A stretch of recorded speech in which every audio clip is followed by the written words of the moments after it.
Hi everybody, please ignore the chaos in the background. As you can see, I am making some more progress on the walls, but today I have some amazing antiques to share with you. Some are some things that I've been collecting over the years. One is something that actually came with the house. And the best one is something that I stalked on eBay and cannot believe the deal that I got. You guys are gonna just love this. But first, remember that mirror that I dragged out of the barn? The one that I paid $10 for and it was broken. It was just an absolute wreck. Well, she looks a little different now. And I did something kind of unhinged, even for me.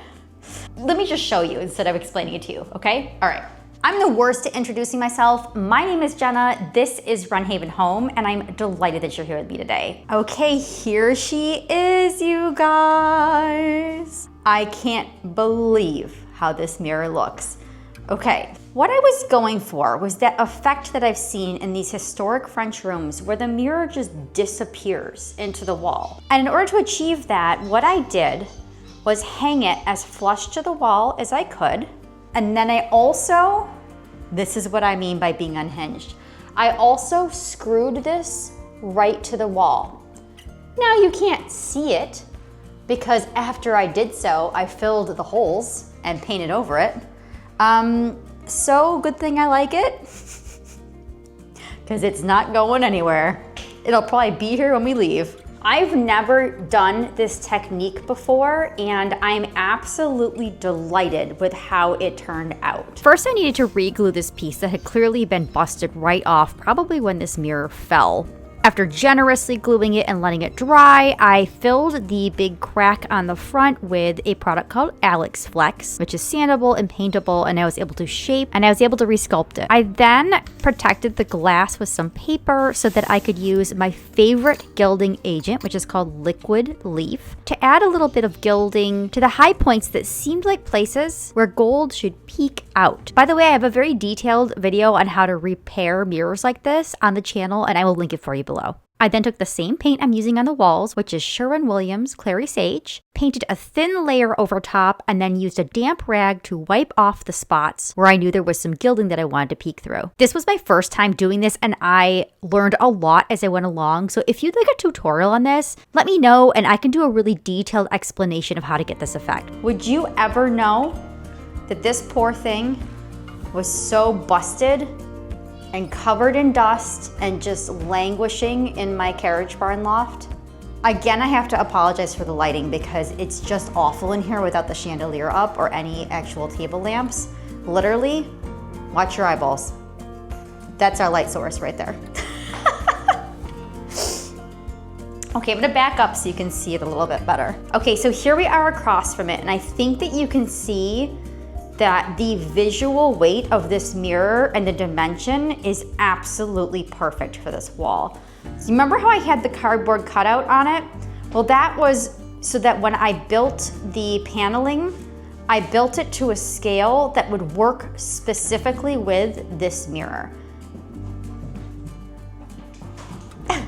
Ella is crazy and running around. That's what her little patter feet were. In addition to vanishing into the wall, I wanted this effect that it had been touched many times over time and certain areas had just worn away and there are different layers on it. And I also wanted the imperfection. Like I purposely wanted this to look old and imperfect and like it had been here for a really long time. And one of the reasons I chose not to go with solid gold on the whole outside is in addition to wanting to sort of vanish in, I've got something else that's gold that is gonna go with this, and I didn't want it to be too much. And I can't wait to show you what that is. Okay, let's get into the real reason you're all here, which is the antiques haul. We're gonna start with this amazing chair that I got in an estate sale. I have no intention of keeping the seat cream. That would be a disaster in my house, but I love the bones on this chair. It looks so much like one of the ones I saw at Petit Trianon, and I'm just in love with these sweet fruitwood carvings and the beautiful little legs. This is gonna be so much fun to paint and reupholster. Okay, the next find is this amazing pair of bracket shelves. These were $6 for the pair. They are pretty gross. I need to dust them and clean them, but they are just stunning. They're in great shape. I got these at an estate sale that we sort of ran into, even though it was supposed to be closing. They were in the basement, laying on a table, and I just snatched them up. I think they'll be gorgeous in here. Oh gosh, was I recording? Yes. Okay, this is the one that came with the house. It is, I think you call these a single arm console. If that's wrong, I'll correct myself on the screen. It's in pretty bad shape. I really don't know. This is the kind of paint that was on the ceiling in this room. I'm telling you, it was crazy when we moved in here. So will I keep it gold? Will I paint it? I don't know. Like, do you think I should do it like the mirror maybe, where I paint this gold again, then do the green over top and rub some off? That might look amazing. Okay, now these are the big eBay find. Oh, how amazing are these, you guys? I bet at least one of you guessed from my little sneak peek at what this was gonna be. I'm blown away by how beautiful these are. And I've been waiting to share this with you. I'm gonna hold these up next to the mirror. Oh, hey, if you're enjoying my content, could you hit the like and subscribe? I'd love to have you join us. Okay, I have been dying to do this and see how it looks, but I waited till I could share it with you all. So here is my vision for these gorgeous antique French sconces. What do you guys think? Aren't they incredible? And I think you can see why I didn't go full gold on the mirror. Let's put this one over here. I really wanted to be able to highlight the solid gold, because it's more like a brassy, bronzy gold.